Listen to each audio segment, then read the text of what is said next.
bienvenue dans ce nouveau numéro d'actualité. Le Conseil de sécurité des Nations Unies a prorogué à l'unanimité ce vendredi 19 à New York le mandat de la MONUSCO en République démocratique du Congo pour une année supplémentaire, soit jusqu'au 20 décembre 2026. Cette décision intervient dans un contexte de dégradation persistante de la situation sécuritaire dans l'est du pays, marqué notamment par l'expansion territoriale de la rébellion AFC M23. Suivez ici les interventions de différents membres du Conseil de sécurité. Merci, Monsieur le Président. Monsieur le Président, permettez-moi tout d'abord de rendre hommage à l'action déterminée de Madame Bintou Keïta à la tête de la MONUSCO pendant près de 6 ans.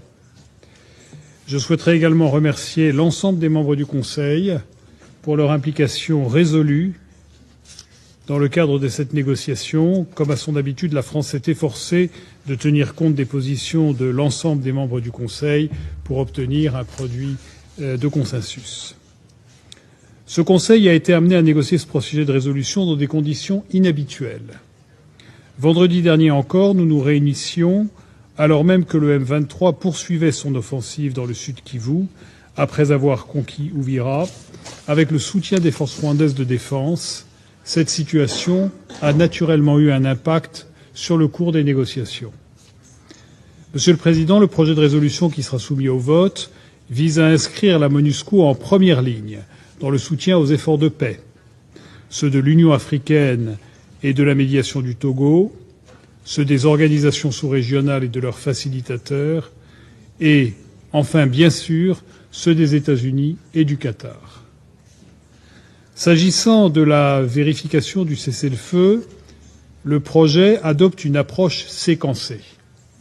La MONUSCO est autorisée dès maintenant à soutenir la mise en œuvre d'un cessez-le-feu permanent, notamment en appui aux mécanismes agréés par les parties à Doha et à sa composante régionale. Dans quelques mois, ce Conseil aura l'occasion de se prononcer de nouveau sur les modalités de cette implication. Il le fera sur le fondement de propositions du secrétaire général et de l'évolution de la situation sur le terrain. Cette approche reflète une volonté de compromis entre les diverses positions exprimées lors de la négociation dans un esprit de responsabilité. Enfin, le texte rappelle que les restrictions à la liberté de mouvement de la MONUSCO et à l'exercice de son mandat sont inacceptables. Ce Conseil devra se montrer prêt à agir si ces restrictions venaient à se poursuivre. Monsieur le Président, le vote d'aujourd'hui représente une page importante pour la MONUSCO qui ne pourra porter ses fruits qu'en fonction de progrès concrets sur le terrain. Face à la gravité et à l'urgence de la situation et à l'instar de cette résolution, la France appelle l'ensemble des parties à honorer leurs engagements en vue d'une paix durable dans l'est de la RDC et dans la région du Grand Lac, dans le respect de la souveraineté et de l'intégrité territoriale de la République démocratique du Congo. Je vous remercie. Dans ce même cadre, les États-Unis ont estimé lors de cette même session du Conseil de sécurité que les retraits de l'AFC M23 de la ville d'Uvira demeurent insuffisants. Washington exige un repli immédiat des rebelles à au moins 75 km d'Uvira, ainsi que le respect strict de l'ensemble de leurs obligations conformément aux accords signés. Les États-Unis appellent également la RDC à faire davantage, notamment en coupant immédiatement tous les liens avec les FDLR. Suivez l'intervention des ambassadrices américaines à l'ONU. De la Fédération de Russie de sa déclaration et donne la parole aux États-Unis. Merci. Les États-Unis se félicitent d'avoir voté pour le renouvellement de cette mission essentielle d'une année supplémentaire et nous remercions la France d'avoir mené les négociations. Nous nous félicitons de voir cette mission de maintien de la paix stratégiquement placée pour appuyer les efforts actuels du président Trump pour ouvrir la voie à la paix dans la région.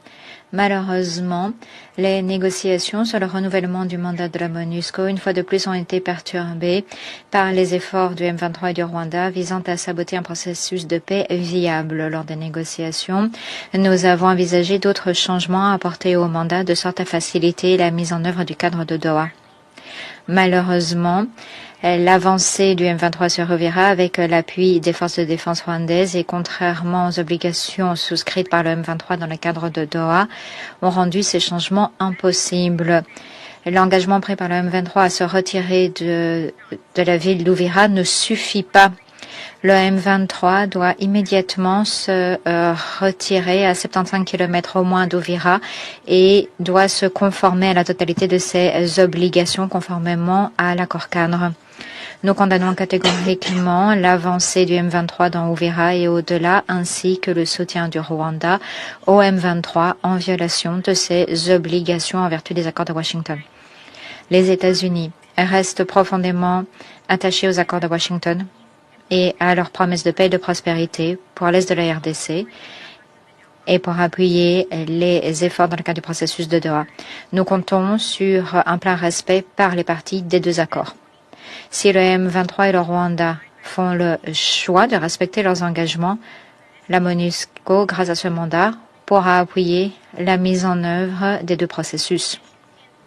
La mission est prête à apporter un soutien logistique nécessaire aux mécanismes convenus entre le M23 et la RDC afin d'assurer la surveillance et vérification du cessez-le-feu. Ce nouveau mandat permet de renforcer les efforts de démobilisation et de rapatriement en cours de la MONUSCO des membres des FDLR pour en garantir la plus grande efficacité possible. Nous exhortons le gouvernement de la RDC à faire davantage pour appuyer ces efforts et pour immédiatement couper tous les liens avec le FDLR.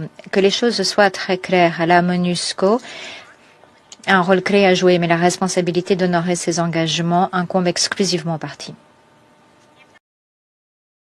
Pendant ces temps, dans la localité de Luvungi, près d'Uvira, au Sud-Kivu, la population qui avait fui les affrontements commence à regagner progressivement ses habitations. Un habitat rencontré par Kivu Newsday affirme vivre désormais dans un climat de paix et de sécurité. Suivez son témoignage. Mimi naitwa Jacques. Jacques, unasema hali hapa ilikuwaje? Hali iko nzuri sana tena sana kabisa. Tunapata usalama. Na nini natuma unasema hali iko nzuri? Kwa sababu mimi nalala vizuri. Hakuna kitu kia kunisumbua. Mimi natoka kushamba yangu na mimi naleta tomate, hakuna mtu tena kunisumbua aseme nilipishe 1000 francs au 2000 francs. Na hivi mimi nalala vizuri kabisa. Na mbele ilikuwaje? Mbele ulikuwa kilalo unasikia masasi napigwa ngambo na ngambo, mtu anakosa usalama. Lakini kwa saa hii kabisa tunaona kimya kabisa. Tuko na siku 3 tangia wanatugomboa hapa Luvungi kabisa, tunalala vizuri kabisa na tusikii lolote. Na mtu anauzisha hata biashara vyake vizuri, hata mataksi hakuna mtu wa kumuuliza mataksi. Na saa hizi unatoka kuchukua kuvuna. Mimi natoka hapa ngambo ya Lubarika kuvuna tomati, fasi mwa wanaitwa Kauli hapa Kumayamoto. Nilikuwa vizuri sana, hakuna hata mtu wa kututingiza ndani ya njia.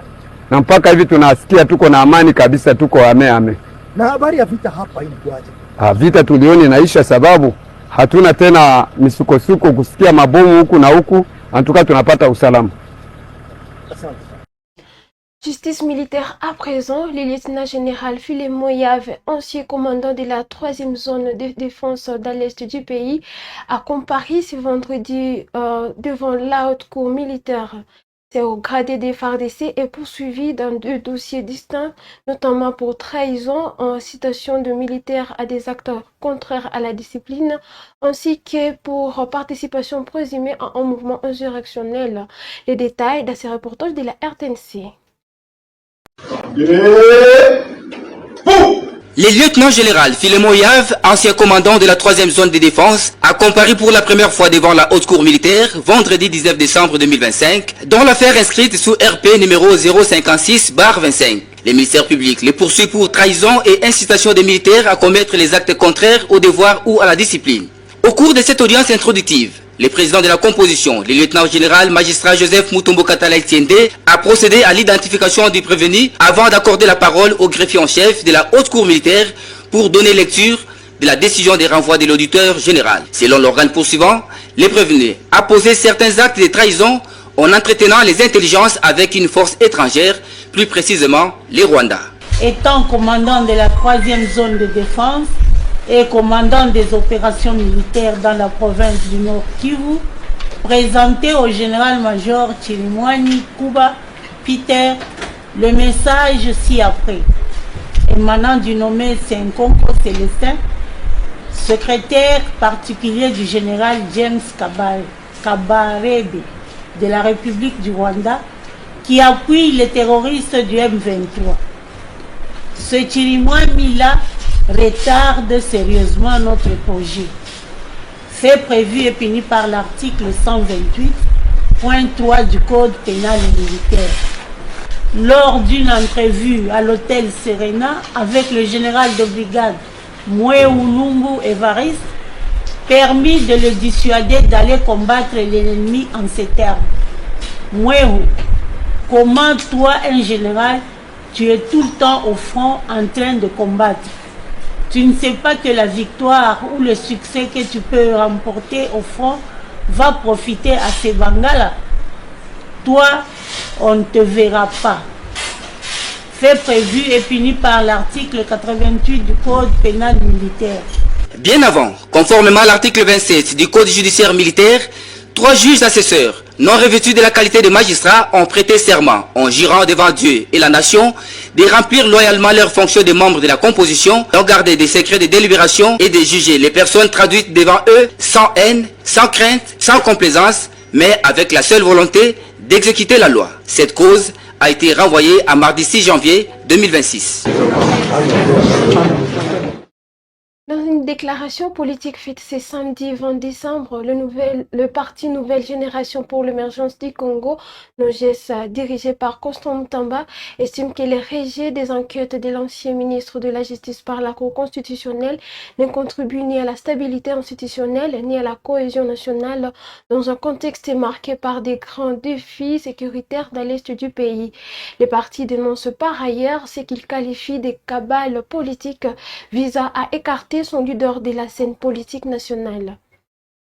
Pour finir, de son côté, le parti politique de l'opposition Ensemble pour la République a lancé ce vendredi 19 décembre 2025 à Lubumbashi son école du parti.